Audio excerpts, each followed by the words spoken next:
மோடியும் பாஜகவும் நாட்டுக்கும் வீட்டுக்கும் கேடு என முதலமைச்சர் மு க ஸ்டாலின் விமர்சித்தார். இந்தியா கூட்டணி வேட்பாளர்களை ஆதரித்து பிரச்சாரம் செய்த முதலமைச்சர் இந்தியாவில் ஜனநாயகத்தை மீட்கவும் சர்வாதிகாரத்தை வீழ்த்தவும் நடக்கும் தேர்தல் இது என கூறினார். இபிஎஸ்க்கும் பிரதமர் மோடிக்கும் அமித்ஷாவிற்கும் எந்த பிரச்சனையும் இல்லை என்று முதலமைச்சர் மு க ஸ்டாலின் தெரிவித்துள்ளார். பொதுக்கூட்டத்தில் பேசிய அவர் சீரியல் நாடகம் போல அதிமுகவில் காட்சிகளை மாற்றிக் கொண்டிருப்பது பாஜக தான் என விமர்சித்தார். கள்ள கூட்டணி என்ற வார்த்தை முதலமைச்சரிடமிருந்து வரலாமா என எடப்பாடி பழனிசாமி கேள்வி எழுப்பியுள்ளார். அரியலூரில் நடைபெற்ற பொதுக்கூட்டத்தில் பேசிய அவர் அதிமுகவை பற்றி பேச முதலமைச்சர் மு க ஸ்டாலினுக்கு தகுதி இல்லை என விமர்சித்தார். சனாதன தர்மம் எந்த ஏற்றத்தாழ்வையும் வலியுறுத்தவில்லை என ஆளுநர் RN ரவி தெரிவித்துள்ளார். சென்னை அடையாறில் நடைபெற்ற சங்கர விஜயம் நிகழ்ச்சியில் பேசிய அவர் 1000 ஆண்டுகளாக அந்நிய படையெடுப்புகளால் பாதிக்கப்பட்ட இந்தியாவை மடங்கள்தான் பாதுகாத்ததாக கூறினார். தனக்காக இனிப்பு வாங்கி வந்த சகோதரர் ராகுல் காந்தியின் இனிமையான செயலால் தாம் பூரிப்படைந்ததாக முதலமைச்சர் மு க ஸ்டாலின் நிகழ்ச்சி தெரிவித்துள்ளார். அன்பிற்கும் உண்டோ அடைக்கும் தாழ் என்ற திருக்குறள் வரியை குறிப்பிட்டு எக்ஸ் தளத்தில் முதலமைச்சர் பதிவிட்டுள்ளார். குடியுரிமை திருத்த சட்டம், புதிய வேளாண் சட்டம், உதய்மின் திட்டம் போன்ற பாஜகவின் எண்ணற்ற மக்கள் விரோத சட்டங்களுக்கு அதிமுக ஒப்புதல் அளித்ததாக திமுக குற்றம் சாட்டியுள்ளது. மேலும் எடப்பாடி பழனிசாமியை தமிழக மக்கள் ஒருபோதும் மறக்கவோ மன்னிக்கவோ மாட்டார்கள் எனவும் தெரிவித்துள்ளது. தேர்தல் விளம்பரங்களுக்கு முன் அனுமதி வழங்குவதில் தேர்தல் ஆணையம் பாரபட்சமாக செயல்படுவதாக திமுகவினர் சென்னை உயர்நீதிமன்றத்தில் வழக்கு தொடர்ந்துள்ளனர். அனுமதி வழங்க 6 நாட்கள் வரை காலதாமதம் செய்து வருவதாகவும் மனுவில் குற்றம் சாட்டியுள்ளனர். எதிர்க்கட்சியினரின் தொலைபேசி உரையாடல்கள் ஒட்டு கேட்கப்படுவதாக தேர்தல் ஆணையத்தில் அதிமுக சார்பில் புகார் அளிக்கப்பட்டுள்ளது. தொலைபேசி உரையாடல்களை ஒட்டு கேட்க இஸ்ரேலில் இருந்து 40 கோடி ரூபாய்க்கு உளவு மென்பொருள் வாங்கப்பட்டுள்ளது என்றும் புகாரில் குறிப்பிடப்பட்டுள்ளது. மக்களவைத் தேர்தலில் அதிமுகவிற்கு அசாதுதீன் ஓவைசியின் AIMIM கட்சி ஆதரவு அளிப்பதாக தெரிவித்திருக்கிறது. மேலும் வரும் சட்டமன்ற தேர்தலிலும் அதிமுகவுடன் தங்கள் கூட்டணி தொடரும் என ஓவைசி தெரிவித்தார். இதனிடையே CAA, NPR மற்றும் NRC திட்டங்களை தொடர்ந்து எதிர்ப்போம் என அதிமுகவும் தெரிவித்துள்ளது. கன்னியாகுமரி மாவட்டம் தக்கலையில் மத்திய உள்துறை அமைச்சர் அமித்ஷா ரோட் ஷோ நடத்தி வாக்கு சேகரிப்பில் ஈடுபட்டார். கன்னியாகுமரி தொகுதி பாஜக வேட்பாளர் பொன் ராதாகிருஷ்ணன், விளவங்கோடு சட்டமன்ற தொகுதி வேட்பாளர் நந்தினி ஆகியோரை ஆதரித்து வாக்கு கேட்டார். ஜூன் 4ஆம் தேதிக்கு பிறகு டிடிவி தினகரன் வசம் மொத்தமாக அதிமுக வந்துவிடும் என்று தமிழக பாஜக தலைவர் அண்ணாமலை தெரிவித்துள்ளார். தேனியில் பிரச்சாரம் மேற்கொண்ட அவர் தேர்தலில் போட்டியிட கான்ட்ராக்டர்களாக பார்த்து எடப்பாடி பழனிசாமி சீட்டு வழங்கியதாக குற்றம் சாட்டினார். ஜூன் 4ஆம் தேதிக்கு பின்னர் யார் காணாமல் போவார்கள் என்பது தெரியும் என அண்ணாமலைக்கு EPS பதிலடி கொடுத்துள்ளார். ஜூன் 4க்கு பிறகு அதிமுக தொண்டர்கள் அனைவரும் டிடிவி வசம் வருவார்கள் என்று அண்ணாமலை கூறியிருந்தது குறிப்பிடத்தக்கது. OPS-ஐ ஆதரித்து பிரச்சாரம் செய்ய ராமநாதபுரத்திற்கு அண்ணாமலை சென்ற ஹெலிகாப்டரில் பறக்கும் படை அதிகாரிகள் சோதனை மேற்கொண்டனர். அப்போது பணம், பரிசு பொருட்கள் எதுவும் இல்லாததால் அதிகாரிகள் திரும்பிச் சென்றனர்.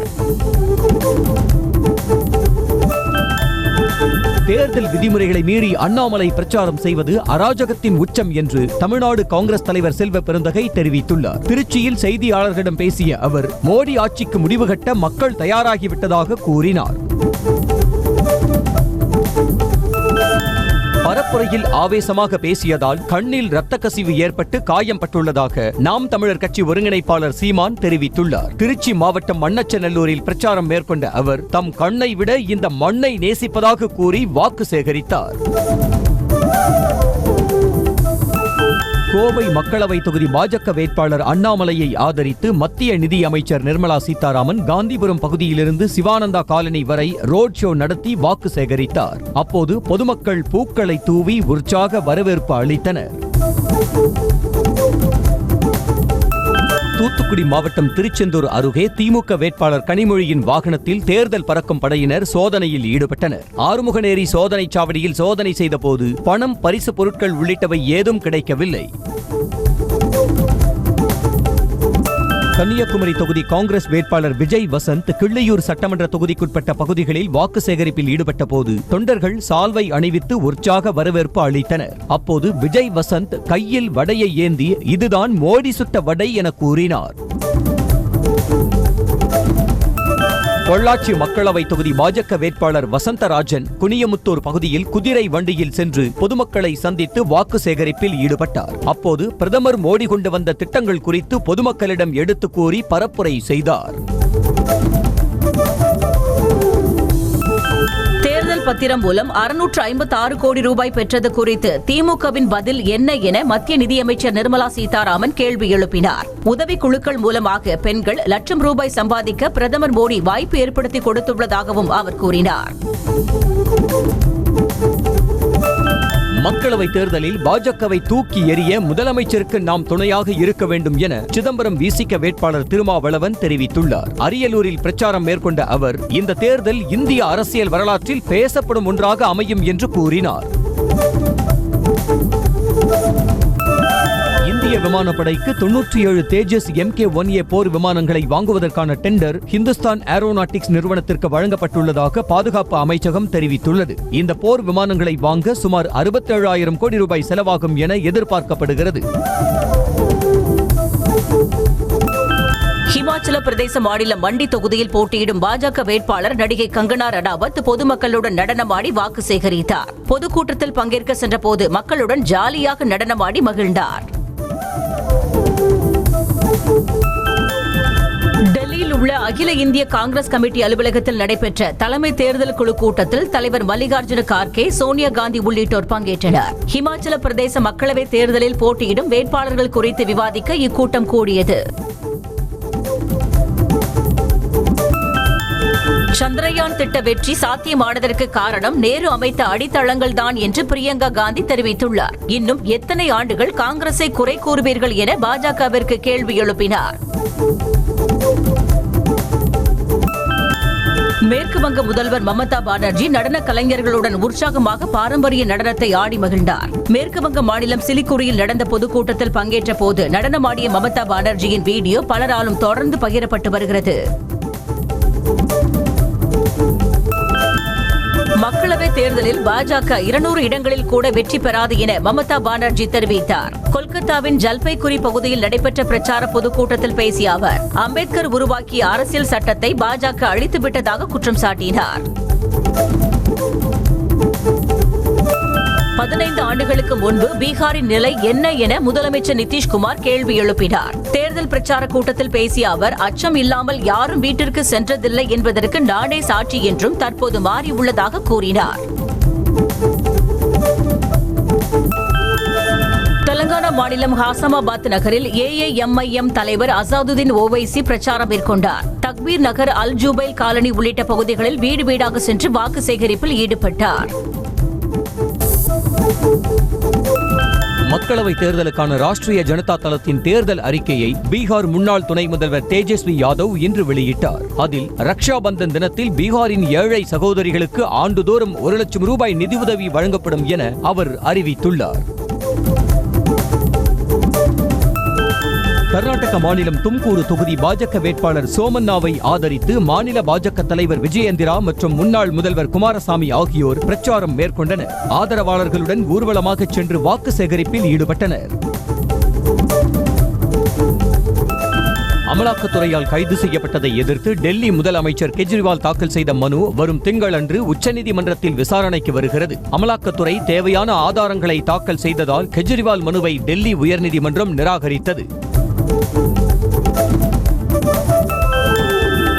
டெல்லியில் 5 மண்டலங்களில் மது விற்பனை உரிமத்தை பெற ஆம் ஆத்மி கட்சிக்கு 25 கோடி ரூபாய் கொடுக்குமாறு BRS தலைவர் கவிதா அச்சுறுத்தியதாக டெல்லி சிறப்பு நீதிமன்றத்தில் CBI தெரிவித்துள்ளது. சரத் சந்திர ரெட்டியின் தொழிலுக்கு பாதிப்பு ஏற்படுத்துவோம் என மிரட்டியதாகவும் CBI தெரிவித்திருக்கிறது.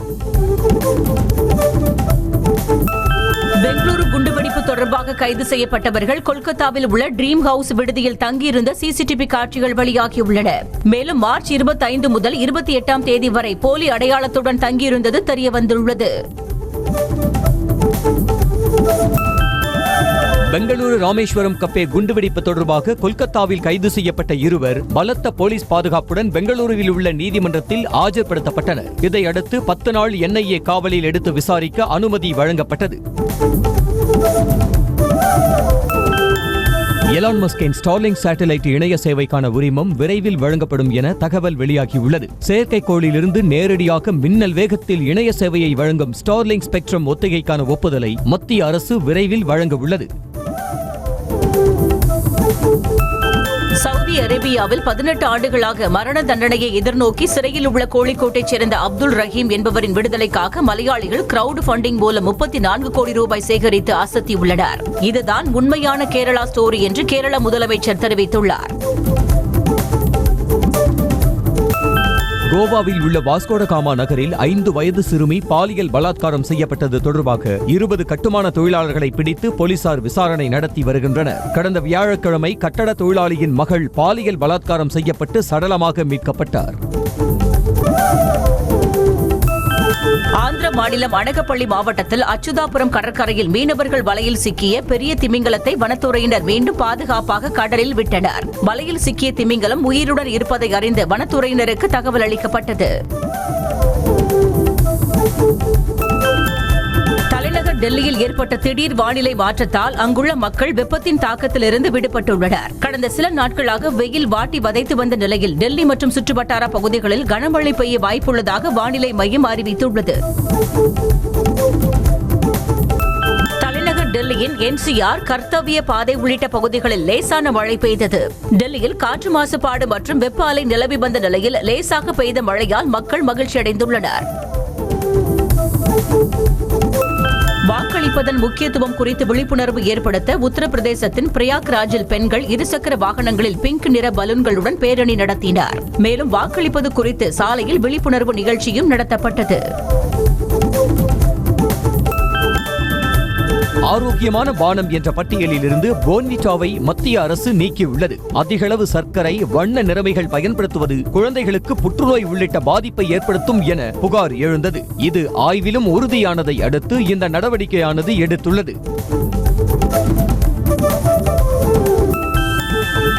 தேனி மாவட்டம் கூடலூர் அருகே தமிழக கேரள எல்லையில் அமைந்துள்ள கண்ணகி கோவிலின் சித்ரா பௌர்ணமி முழுநிலவு திருவிழாவை முன்னிட்டு மேற்கொள்ளப்பட வேண்டிய பாதுகாப்பு ஏற்பாடுகள் குறித்த கலந்தாய்வு கூட்டம் கேரளாவின் இடுக்கி மாவட்டம் குமுளியில் நடைபெற்றது. விஜயகாந்தை இழந்த துக்கத்தை மனதில் வைத்துக் கொண்டு கூட்டணி தர்மத்துக்காக இரட்டை இலைக்கு வாக்கு சேகரிப்பதாக தேமுதிக பொதுச் செயலாளர் பிரேமலதா விஜயகாந்த் உருக்கமாக பேசினார். போடி நாயக்கனூரில் பேசிய அவர், கொட்டக்குடி ஆற்றின் குறுக்கே அணை கட்ட நடவடிக்கை எடுக்கப்படும் என்றார். அண்ணாமலை வருங்காலத்தில் கிளி ஜோசியர் ஆகலாம் என்று அதிமுக முன்னாள் அமைச்சர் ஜெயக்குமார் விமர்சித்துள்ளார். சென்னையில் செய்தியாளர்களிடம் பேசிய அவர், வழக்குகளை சரிகட்ட பாஜக கூட்டணிக்கு சென்றாரா டிடிவி தினகரன் என கேள்வி எழுப்பியுள்ளார். நாடாளுமன்ற தேர்தலுக்கு பின்னர் பாஜக மாநில தலைவர் அண்ணாமலை காணாமல் போய்விடுவார் என அதிமுக முன்னாள் அமைச்சர் கடம்பூர் ராஜு விமர்சித்துள்ளார். கோவில்பட்டியில் பேசிய அவர், 2021ஆம் ஆண்டு பாஜகவுடன் கூட்டணி அமைக்காமல் இருந்திருந்தால் அதிமுக ஆட்சிக்கு வந்திருக்கும் என தெரிவித்தார். பெரம்பலூரில் திமுக மற்றும் விசிக நிர்வாகிகளால் தாக்கப்பட்டு மருத்துவமனையில் சிகிச்சை பெற்று வரும் பாஜகவினரை IJK வேட்பாளர் பாரிவேந்தர் சந்தித்து ஆறுதல் தெரிவித்தார். இதனால் தேர்தல் நாள் அன்று கூடுதல் பாதுகாப்பு கேட்க உள்ளதாகவும் அவர் தெரிவித்தார். தேர்தல் அன்று விடுமுறை அளிக்காத நிறுவனங்கள் மீது கடும் நடவடிக்கை எடுக்கப்படும் என சென்னை மாநகராட்சி ஆணையர் ராதாகிருஷ்ணன் எச்சரித்துள்ளார். மக்கள் அலட்சியமாக இல்லாமல் ஜனநாயக கடமையான வாக்கை செலுத்த வேண்டும் எனவும் தெரிவித்துள்ளார். காஞ்சிபுரம் மாவட்டம் குன்றத்தூரில் உரிய ஆவணங்கள் இன்றி மினி லாரியில் கொண்டுவரப்பட்ட 1425 கிலோ தங்கக்கட்டிகளை தேர்தல் பறக்கும் படையினர் பறிமுதல் செய்தனர். அவை வெளிநாட்டிலிருந்து விமான நிலையம் கொண்டுவரப்பட்டு அங்கிருந்து சேமிப்பு குடோனுக்கு கொண்டு செல்லப்பட்டது என விசாரணையில் தெரியவந்தது. நாமக்கல் பரபத்தி சாலையில் உள்ள நிதி நிறுவன அதிபர் செல்லப்பன் வீட்டில் வருமான வரித்துறை அதிகாரிகள் நடத்திய சோதனையில் 80 லட்சம் ரூபாய் பணம் சிக்கியுள்ளது. கட்டுக்கட்டாக பணத்தை வருமான வரித்துறை அதிகாரிகள் சோதனை முடிந்து எடுத்துச் சென்றனர். சென்னையில் லைஃப் லைன் மருத்துவமனையின் சிகிச்சையால் மேற்கு வங்கத்தைச் சேர்ந்த 21 வயது பெண்ணிற்கு புது வாழ்வு கிடைத்தது. காசநோய் பாதிப்பால் கால்கள் செயலிழந்த அந்த இளம்பெண் லைஃப் லைன் மருத்துவ குழுவினரின் கூட்டு முயற்சி மற்றும் நுண்துளை நுட்பமுறை சிகிச்சையால் குணமடைந்தார். அம்பேத்கர் பிறந்த நாளை முன்னிட்டு அவரது மணிமண்டபத்தில் அனைத்து வசதிகளும் செய்யப்பட்டுள்ளதாக நீதிமன்றத்தில் தமிழ்நாடு அரசு தெரிவித்தது. அம்பேத்கர் மணிமண்டபத்தில் வசதிகள் கோரி வழக்கறிஞர்கள் இருவர் நீதிமன்றத்தில் வழக்கு தொடர்ந்திருந்தனர். திண்டுக்கல் மக்களவை தொகுதிக்குட்பட்ட பண்ணைப்பட்டியில் அடிப்படை வசதிகள் செய்து தரவில்லை என கூறி தேர்தலை புறக்கணிக்கப் போவதாக தெரிவித்துள்ளனர். மேலும் வீடுகளில் கருப்பு கொடி ஏற்றி அமைச்சர் ஐ. பெரியசாமிக்கு எதிர்ப்பு தெரிவித்துள்ளனர். பிளாஸ்டிக் லைட்டர்களை முற்றிலுமாக தடை செய்ய வலியுறுத்தி 700 தீப்பெட்டி தொழிற்சாலைகளில் 10 நாள் வேலை நிறுத்த போராட்டத்தை தொடங்கினார். இதனால் நாள் ஒன்றுக்கு 6 கோடி ரூபாய் மதிப்பிலான தீப்பெட்டி உற்பத்தி பாதிக்கப்படும் என்று கூறப்படுகிறது. தாம்பரம் மாநகராட்சிக்குட்பட்ட பம்பல் பகுதியில் 3 ஆண்டுகளாக உபயோகமில்லாத அடிப்பம்பை அகற்றாமலேயே தரமற்ற முறையில் தார் சாலை போடப்பட்டுள்ளதாக அப்பகுதி மக்கள் குற்றம் சாட்டியுள்ளனர். இதனால் வாகனங்கள் செல்ல முடியாத சூழல் ஏற்பட்டுள்ளதாகவும் கூறியுள்ளனர். திருமணம் செய்து கொள்வதாக ஆசை வார்த்தை கூறி பல பெண்களுடன் தொடர்பில் இருந்து ஏமாற்றிய வழக்கில் தலைமறைவாக இருந்த உலக ஆணழகன் மணிகண்டன் கைது செய்யப்பட்டார். பாதிக்கப்பட்ட பெண்கள் அளித்த புகாரின் பேரில் போரூர் அனைத்து மகளிர் போலீசார் கைது செய்தனர். தென் தமிழக மாவட்டங்களில் அடுத்த 2 நாட்கள் மிதமான மழை பெய்ய வாய்ப்புள்ளதாக சென்னை வானிலை ஆய்வு மையம் தெரிவித்திருக்கிறது. தென் தமிழகம் டெல்டா மாவட்டங்களில் ஓரிரு இடங்களில் மிதமான மழை பெய்யும் என கணிக்கப்பட்டுள்ளது.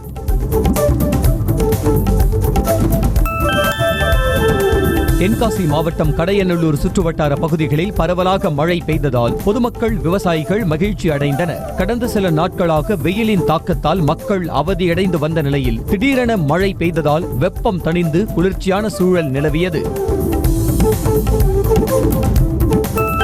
சிவகங்கை மாவட்டம் காரைக்குடியில் குடும்பத்தினர் மதிக்காத விரக்தியில் சொந்த வீட்டுக்கே முதியவர் தீ வைத்த நிலையில் மனைவியும் மகனும் பரிதாபமாக பலியாகினர். வீடு கொழுந்துவிட்டு எரிந்ததில் தீ வைத்த முதியவரும் உயிரிழந்த நிலையில் போலீசார் விசாரணை நடத்தி வருகின்றனர்.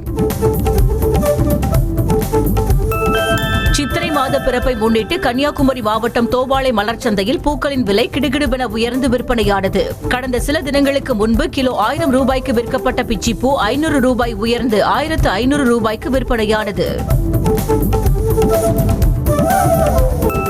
திருப்பூர் மாவட்டம் அவிநாசி அருகே நீலகிரி பாஜக வேட்பாளர் எல். முருகனை ஆதரித்து சினிமா டான்ஸ் மாஸ்டர் கலா தீவிர பிரச்சாரம் மேற்கொண்டார். அப்போது முருகம்பாளையம் கிராம பகுதியில் வீடு வீடாக சென்று தாமரை சின்னத்திற்கு வாக்கு சேகரித்தார். சுற்றுலா பயணிகளின் வருகையால் தொடர்ந்து 3வது நாளாக சுற்றுலா நகரமான கொடைக்கானலில் கடும் போக்குவரத்து நெரிசல் ஏற்பட்டுள்ளது. பண்டிகை கால விடுமுறை மற்றும் வார இறுதி நாள் என்பதால் சுற்றுலா பயணிகள் வந்த வாகனங்கள் சுமார் 2 கிலோமீட்டர் தொலைவிற்கு அணிவகுத்து நின்றன. கோடை சீசனை முன்னிட்டு திண்டுக்கல் மாவட்டம் கொடைக்கானல் தூண்பாறை பகுதியில் செல்ஃபி பாயிண்ட் அமைக்கப்பட்டுள்ளது. வனத்துறை சார்பில் ஐ லவ் ஃபாரஸ்ட் என்ற வாக்கியத்துடன் அமைக்கப்பட்ட செல்ஃபி பாயிண்டில் சுற்றுலா பயணிகள் ஆர்வமுடன் புகைப்படம் எடுத்து வருகின்றனர். வேலூர் மாவட்டம் காட்பாடியில் கேஸ் சிலிண்டர் கசிவால் வீடு முழுவதும் மளமளவென தீப்பற்றி எரிந்து வீட்டில் இருந்த பொருட்கள் மற்றும் 21,000 ரூபாய் பணம் சேதமானது. தகவல் அறிந்து விரைந்து வந்த தீயணைப்பு துறையினர் 1 மணி நேரம் போராடி தீயை அணைத்தனர். பாஜக மாநில தலைவர் அண்ணாமலை நாக்கை வெட்ட வேண்டும் என்று பேசிய முன்னாள் அமைச்சர் செல்லூர் ராஜு மீது திண்டிவனம் காவல் நிலையத்தில் பாஜகவினர் புகார் அளித்தனர். சட்டம் ஒழுங்கு பிரச்சனையை ஏற்படுத்தும் வகையில் பேசிய அவரை கைது செய்ய வேண்டும் எனவும் தெரிவித்துள்ளனர். மதுரையில் எய்ம்ஸ் மருத்துவமனைக்கான பணிகள் தொடங்கியிருப்பதாக மருத்துவமனை நிர்வாகம் தெரிவித்திருக்கிறது. மருத்துவமனையின் கட்டுமான பணிகளை L&T நிறுவனம் தொடங்கியதாக எய்ம்ஸ் நிர்வாகம் தற்போது அறிவிப்பு வெளியிட்டுள்ளது. ராமநாதபுரம் அரசு மருத்துவக் கல்லூரியில் தற்காலிகமாக பயின்று வரும் எய்ம்ஸ் மருத்துவக் கல்லூரி மாணவர்கள் அடிப்படை வசதிகள் செய்து தராததை கண்டித்து போராட்டத்தில் ஈடுபட்டனர். விளையாட்டு மைதானம், குடிநீர் உள்ளிட்ட எந்த ஒரு அடிப்படை வசதியும் இல்லை என அவர்கள் குற்றம் சாட்டினர். விகோட் எலக்ட்ரிக்கல் நிறுவனம் வயரிங் தொழில்நுட்பத்தில் ஒரு புதிய சகாப்தத்தை ஏற்படுத்தும் விதமாக அரிசோ வயர்களை அறிமுகப்படுத்தியுள்ளது. மின்சார பாதுகாப்பு மற்றும் நிலைத்தன்மைக்கான தரவரிசையில் அரிசோ வயர்கள் ஒரு புதிய சகாப்தமாக இருக்கும் எனவும் அந்நிறுவனம் தெரிவித்திருக்கிறது. சென்னையில் உள்ள SRM கல்லூரியில் தேர்தலில் 100% வாக்களிப்பதை உறுதி செய்யும் விழிப்புணர்வு பாடலை மாநகராட்சி ஆணையர் ராதாகிருஷ்ணன் வெளியிட்டார். கல்லூரி மாணவர்களே இயக்கி உருவாக்கிய பாடலுக்கு ஆணையர் பாராட்டும் தெரிவித்தார். சென்னை கொரட்டூரில் நடிகர் விஜய் கட்டிய சாய்பாபா கோவிலில் நடிகர் ராகவா லாரன்ஸ் சுவாமி தரிசனம் செய்தார். தாய் ஷோபா சந்திரசேகருக்காக நடிகர் விஜய் கொரட்டூரில் சாய்பாபா கோவில் கட்டி கொடுத்து கும்பாபிஷேகம் நடத்திய நிலையில் அந்த கோவிலில் ஷோபாவுடன் சேர்ந்து நடிகர் ராகவா லாரன்ஸ் சுவாமி தரிசனம் செய்தார். காலா கபாலி படம் பேசும் அரசியல் நடிகர் ரஜினிக்கு புரிந்ததா என்ற கேள்விக்கு இயக்குனர் ப. ரஞ்சித் பதில் சொல்லாமல் கிண்டலாக சிரித்தது ரசிகர்களை கொந்தளிப்பு ஆக்கியுள்ளது. மலையாள பேட்டியில் பேசிய ப. ரஞ்சித் ரஜினியை அவமதிக்கும் வகையில் நடந்து கொண்டதாக சமூக வலைதளங்களில் ரசிகர்கள் திட்டி தீர்த்து வருகின்றனர். நடிகர் பரத் நடிக்கும் once upon a time in Madras என்ற படத்தின் ஃபர்ஸ்ட் லுக் போஸ்டர் வெளியாகியுள்ளது. அறிமுக இயக்குனர் பிரசாத் முருகன் இயக்கியுள்ள இந்த படத்தின் படப்பிடிப்புகள் முடிவடைந்த நிலையில் ஃபர்ஸ்ட் லுக்கை நடிகர் விஜய் சேதுபதி தனது எக்ஸ் பக்கத்தில் வெளியிட்டார். நெல்லை மாவட்டம் அம்பாசமுத்திரம் அடுத்த பாபநாசத்தில் உள்ள பாபநாசநாதர் கோவிலில் சித்திரை திருவிழாவை முன்னிட்டு தேரோட்ட விழா வெகு விமர்சையாக நடைபெற்றது. பக்தர்கள் தேரை வடம் பிடித்து இழுத்து சுவாமி தரிசனம் செய்தனர். செய்திகளை உடனுக்குடனும் துல்லியமாகவும் தெரிந்து கொள்ள சப்ஸ்கிரைப் பண்ணுங்க.